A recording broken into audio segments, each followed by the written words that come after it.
what changes should happen, sir? Kartikeya, first and foremost, it's very important to understand where are we and what are we doing and what are the steps that we need to take to ensure, there is normalcy. And for centuries on, there has been a communal harmony in the districts of Rajouri, Poonch, Budil in that particular area. First and foremost, we have about 220 odd kilometers of LOC which runs along in proximity to these three districts. And we have the Kotli and we have Rawalkot, we have Bagh, areas of the Pakistan occupied Kashmir on the other end. The, the area is approximately about 4,500, 600 square kilometers. It's thickly forested. It has lots of caves and hideouts, and temperatures go down. Terrain is extremely difficult. The villages comprise of both the Hindus and the Muslims. The population ratio is 60% Muslims, 40% Hindus, with sprinkling of Buddhists and Sikhs. It is an area south of Pir Panjal, which divides the Kashmir Valley from Jammu region, and has what is popularly called the Mughal Road. The Mughal Road connects the road from coming straight from Jammu Rajouri, goes to Baflipa, then goes to Srinagar and via Shopian, and this is approximately about 330 odd kilometer of road. You have another NH44 which takes you from Jammu and the normal from Banihal that takes you to the Srinagar Valley. So there are two axes. This Mughal road is the one which Akbar was very frequently fond of, and on the road on which Jahangir had died. So, but for people to understand as to what is it like, there were 560 villages spread all over, population approximately about 12 lakhs. Now, this being having said, 2008, after a long time after that operation that had taken place in 2003, in which almost 65 odd militants were killed out of about 100 that were there in the operation in Hilkaka for Operation Sat Vinash. In that, now, subsequently in 2008, it faced its first communal riots, which was something unusual for this area. It has mostly Gujars and Bakarwals and Pahadis. So the language is also different. The way they wear their clothes is also different. The way they live and eat are different. And so approximately about 93% General, I'm of getting these your point. people over here. I'm getting the drift. I'm getting the drift. But I would like to know from you, what changes are we expecting at the level of the army? Because if you look at the reportage which has happened in the newspaper, the word which has been reported changes at the level of the command. Can you take our viewers, when you use that word in reportage, what do you mean by that? No. See, the change of command that people are talking about, let's not get confused. Firstly, the corps commander, it's a normal change that the corps commander would be. He in any case was moving out, a new corps commander was being placed. Even the brigade commander is over there. It has a sector headquarter which takes care of it. So it has, various aims. See, what is the purpose of being there? Yes, there is a serious issue. Yes, it's something which we really need to be concerned about. Such situations must not crop up where we are caught an ambush. Ambush actually means a concealed attack, an attack on something which is moving and temporarily halted, on an unsuspecting moving enemy. So we have to be very careful. We can't get ambushed like this off and on. We have had one in September, again in October, again in November. That's something which is definitely a cause of concern. Human intelligence is something that we really need to do. Why I gave you this background of the communal riots of 2008 and subsequent, there was the first warning. Is it a silent push for the Hindus to leave that area as to what happened in the valley and subsequent things?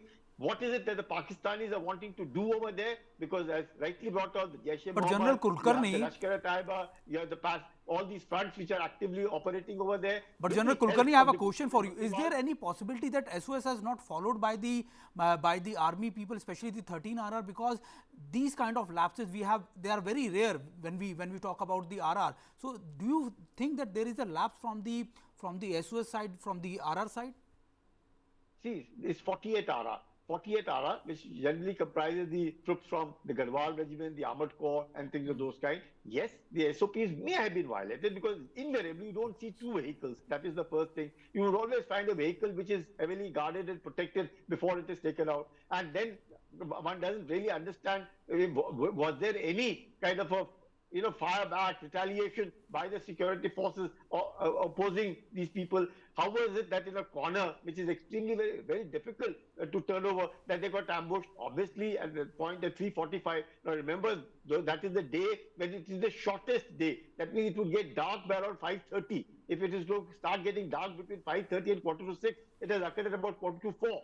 So if this incident has occurred, by the time you actually get into the grip, it's already dark. So all those people would have already escaped into wherever it is. So it was very properly timed. They knew exactly the time. They knew the location. They were keeping that entire area under observation. Okay. Yes, there would have been lapses. There is no denying the fact. Unless there are lapses which have occurred, which will be investigated and will be found out, and those lapses will also be taken care of. It is not like that. And how is it that those people are not properly protected? Why is it that they did not retaliate and kill at least 2 of them on the spot? There's certain, kind of reports that come that they General, came so close that I don't know. There's a book. I must get that book into the conversation.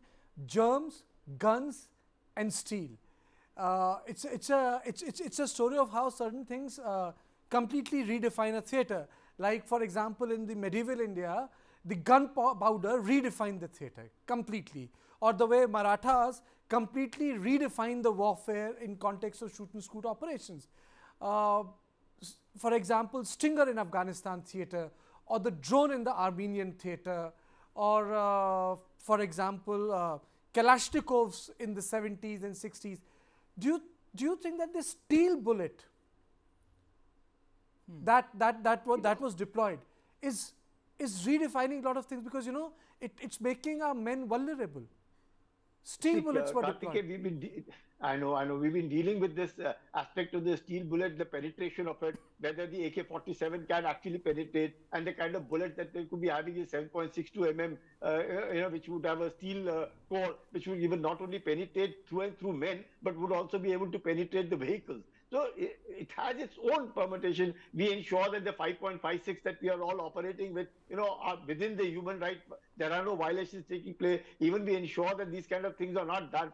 We have definitely what you are saying about these are all small things which really cause, whether it is a steel bullet. Once a bullet strikes you, whether the bullet goes through and through you or it gets embedded into you and turns and makes sure that your kidneys and all the interior bodies are totally mutilated. That's a different thing. That really wouldn't make much of a difference. What matters is, where was the int failure? How is it that we did not know that these kind of things are operating here? Where were the VDC committees? Are we in touch with the VDC committees? How much of inputs are coming? General KULKARNI, they were not complicit at that point of time. Those are the things that we really need to know. Because what happens, Kartikeya, at any point of time, we must remember, Pakistan is our enemy. Pakistan will do what it is doing, because whatever. I think General KULKARNI, you have rightly pointed out, because I still remember a month back, because I am with the Chief of Army Staff at the same location, Rajouri, and that time also he pointed out very clearly there are clear intelligence report which indicating that more than 200 to 300 terrorist camps have been activated. 300 of terrorists have been activated in all these locations. So I think you have rightly pointed there is a major intelligence failure, and especially when we talk about the PFF, they are still growing. They have large amount of arms and ammunition. They are receiving new technological weapons. So this is something, a new challenge for our security purposes. 100%. What happens is, just imagine the number of arms and modern arms left in Afghanistan by the Americans. All of those arms have been taken over by who? By the Pakistanis. Pakistanis are going to do what? Push into this militant. What would they be doing? All these launch pads that are there, which are referring to about 100, 150 militants are there, in any point of time they're wanting to cross, are obviously waiting. So yes, the American arms have moved in, there is no denying. The Chinese arms are found with these people who are operating from across the border. There is no denying the fact. The means of getting information has improved. There are drones that are, giving them weapons, giving them ammunition, giving them logistic support. There are people who can be bought, because as I said, referred again, 2008, the communal riots that took place over there, which had not taken place earlier. So there are much that we always been thinking, these Bakrawas, Gujjars, and all these people have been always siding with the government of India. There is no denying the fact. But there are people among them also who seem to be now, on money can buy anybody and everybody.